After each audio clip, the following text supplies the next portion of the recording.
We have a CNN exclusive this morning. Remarkable access inside Myanmar, which is in the midst of a bloody military coup. One advocacy group says at least 550 people have been killed in the past 2 months. Protests continue.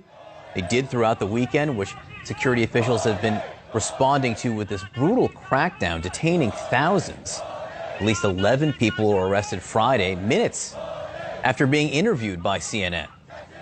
Our Clarissa Ward joins us now live from Myanmar with the permission of the military, who we do want to note is escorting our team. So, Clarissa, what's happening now? Tell us why it's so important for you to be there.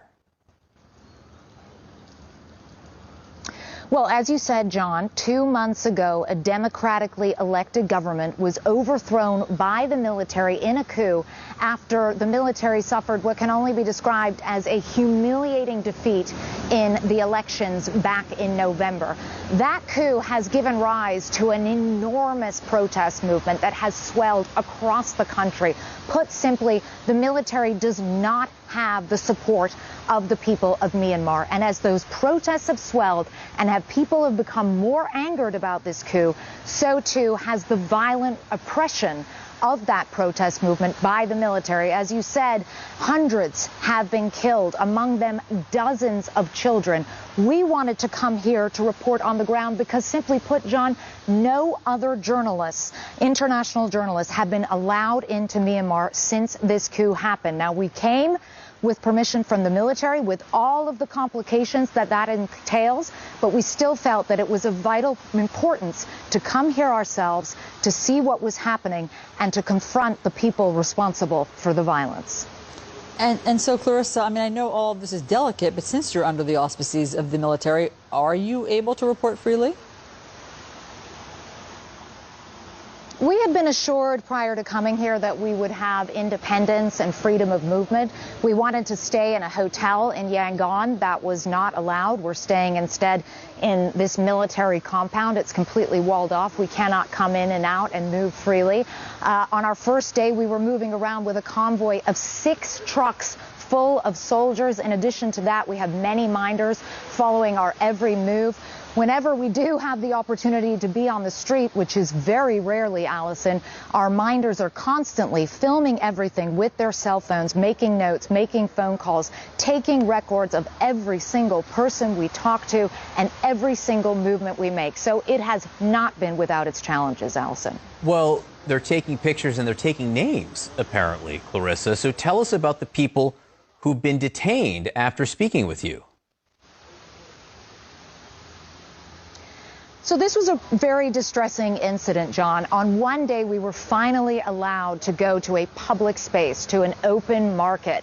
And it's important to underscore here that we have not solicited contact with any activists, with anyone who's part of the protest movement, because we know, given the context that we're here in, just how dangerous that could be. However, when we took our cameras out in this market and started shooting video, people started coming up to us. People started giving the 3-fingered Hunger Games salute that has become the emblem, the symbol of this defiant movement.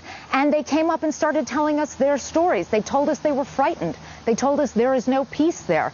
And we let them say their piece. We felt it was important to give them the opportunity to have their side of the story on the record. Shortly afterwards, however, we found out that many of them were detained. One woman actually ran after me while we were still at the market, trembling like a leaf, on the phone with someone who said that 3 people we'd spoken to had already been arrested.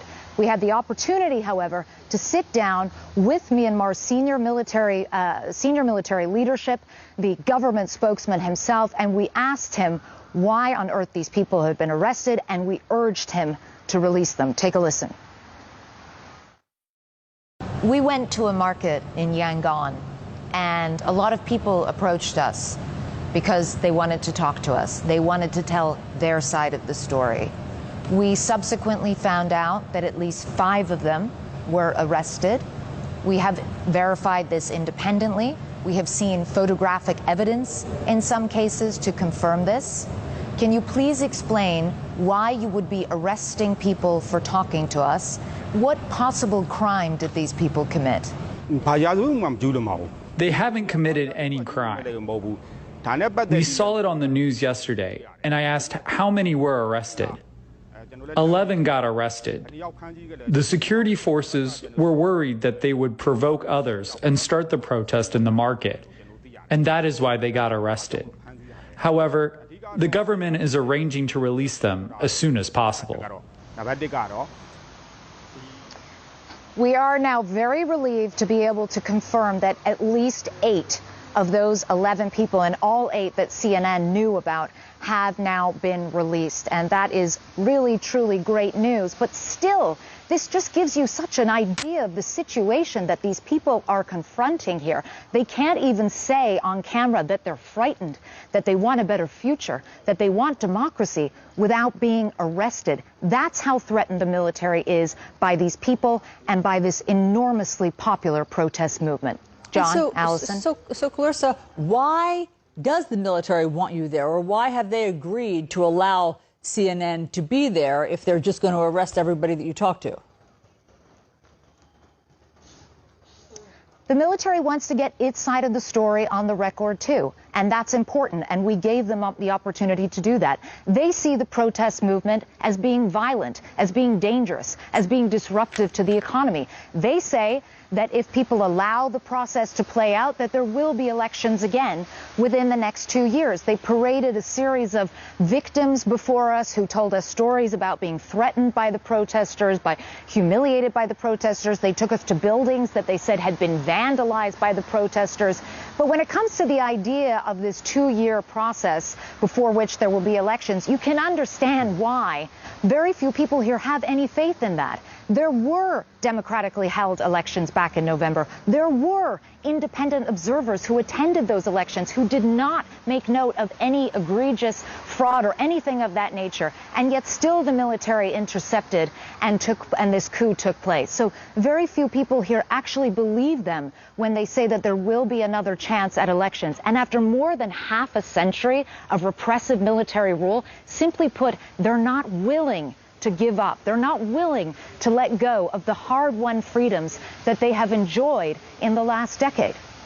Clarissa, do you have a sense if the military regime, their power is coalescing or growing at this point? Where is it on the curve as you look towards these elections, 2 years from now? From what we've seen on the ground, the military does not have anything in the way of strong support from the people. What they do have is sophisticated weaponry. What they do have is a large fighting force. There is no comparison in the scale of what you're seeing from the protesters versus what you're seeing from the military in terms of armaments, in terms of funding. And so the military does have that on its side, and it may well be that brute force wins the day here. What's very concerning to so many people, including the United Nations, who warned that this could turn into a bloodbath, is that as the protesters become more incensed, as the protest movement becomes more violent, this country could be on course for real civil strife, and nobody wants to see that happen.